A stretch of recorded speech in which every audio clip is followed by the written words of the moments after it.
సిద్దిపేట జిల్లా గజ్వేల్ పట్టణంలోని BC hostel ఆర్&ఆర్ colony బస్తీ దవాఖానాలను జిల్లా వైద్య ఆరోగ్య శాఖ అధికారి డాక్టర్ పాల్వన్ కుమార్ ఆకస్మికంగా సందర్శించారు. ముందుగా ఉద్యోగుల హాజరు పట్టికను పరిశీలించారు.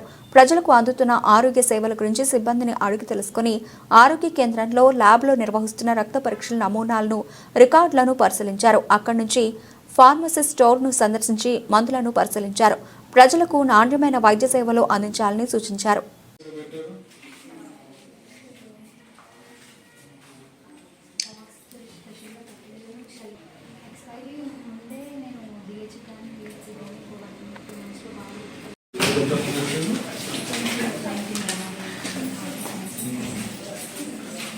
మందు ఇస్తున్నారు ఎక్కడ నుంచి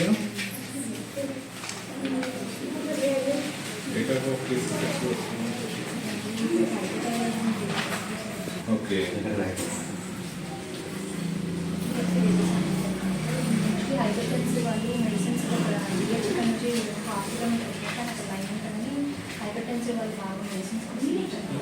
మన దగ్గర ఉన్నాయి సార్, అన్ని డ్రగ్స్ హైపర్ టెన్షన్, డయాబెటీస్, మెటస్ మొత్తం ఆల్ డ్రగ్స్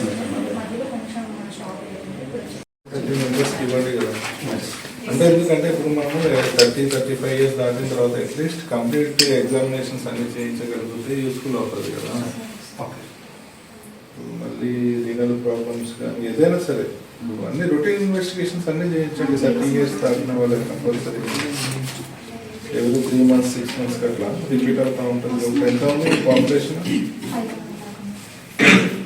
మీరు 1 year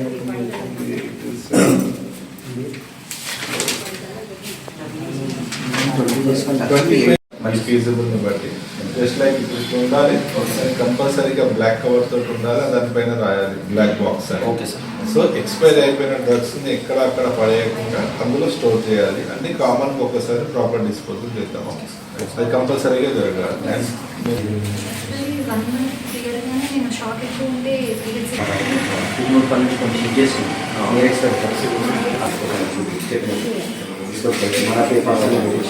ఇవన్నీ మన ఇంటర్ కనెక్టెడ్ కాబట్టి 80% స్టాక్ అనేది షార్టేజ్ అవుతుంది. దాని ఒకటి షిఫ్ట్ చేసుకొని నో ఇష్యూ, కానీ స్టాక్ మాత్రం 80% ఫార్మసీ స్టోర్ లో ఉండాలి. ఇవి నెక్స్ట్ 1 week లో ఎంచుకుని కావాలి. ప్రతి PSC, UPSC, even sub centres also,